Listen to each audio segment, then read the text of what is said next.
Ok julle, dis die laaste dag van die week. Ek hoop julle almal het 'n geseënde week agter die rug.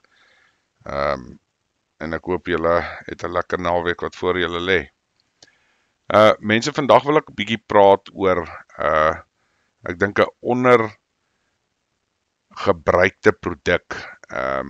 En dis eintlik redelik natuurlik bekombaar.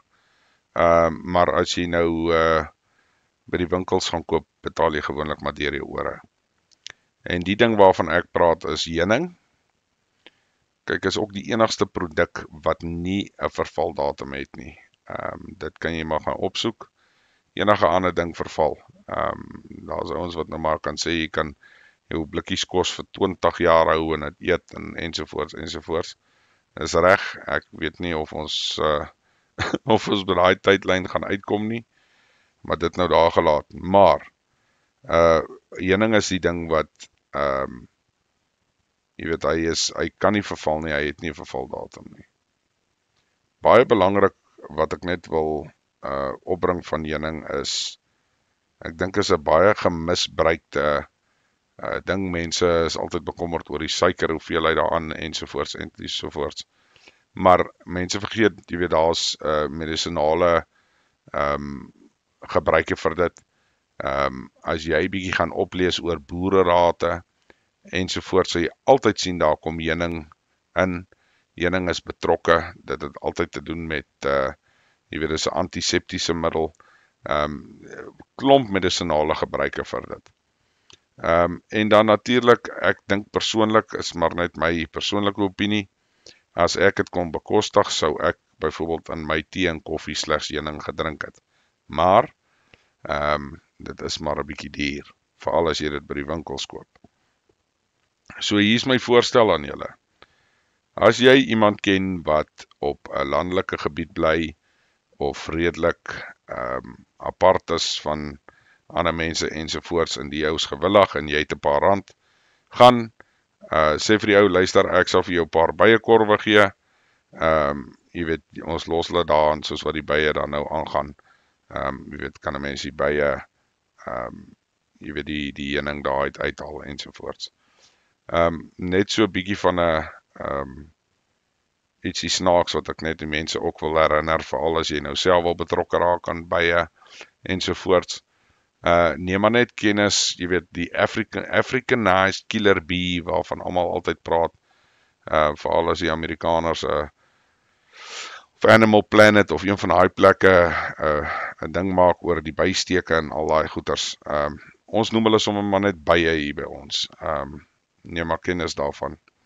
So die bye by ons is aggressief. Ek ken meer as 3 mense wat al dood is van bysteke. As gevolg van die feit dat hulle hou net nie op nie en hulle swerm in hulle duisendes. So neem maar net kennis daarvan. Dis nie iets wat jy net gaan moet probeer nie. Doen jou navorsing.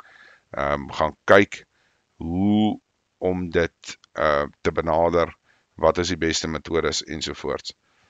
Nou hier waar ons bly, het ons elke jaar so 'n bietjie van 'n trekswerm wat hier deurkom.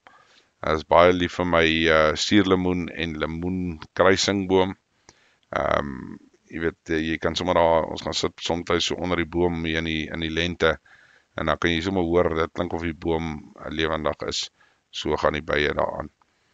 So mense, weer 'n keer, dis maar iets wat julle self kan na kyk, maar soos ek sê, as julle die vermoë het, jy weet, veral in die landelike gebied gaan sit, koop sê vir die ou, hier's 'n byekorf, jy weet, oes die heuning en hou die heuning daar. Jy weet, as ons weer kom, dan vat ons die heuning en ons gaan aan daarmee.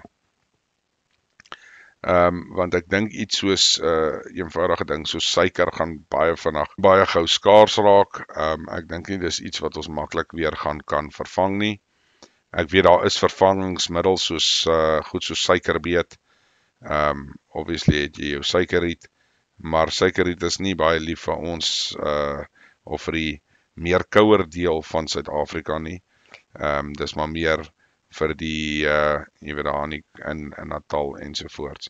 So ek dink nie ons gaan ons gewone wit suiker soos wat ons dit ken noodwendig kan kry nie.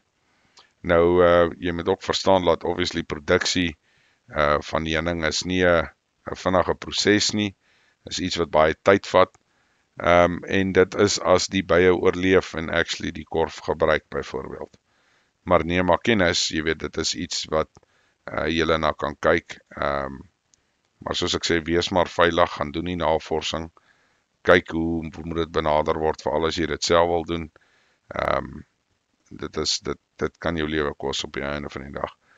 Maar dit is iets wat ek dink nogal redelik die moeite werd kan wees, om die, jy weet, byekorwe vir jou aan te skaf, en jy weet, sommer as jy dan nou bietjie wil plant ensovoorts, het jy jou bye klaar daar by jou, wat die plante ook wel kan bestuif. So, ja, dit is maar die vandagse videoetjie. Soos ek nou vroeër gesê het, ek hoop julle het 'n wonderlike naweek, en dan praat ons weer maandag.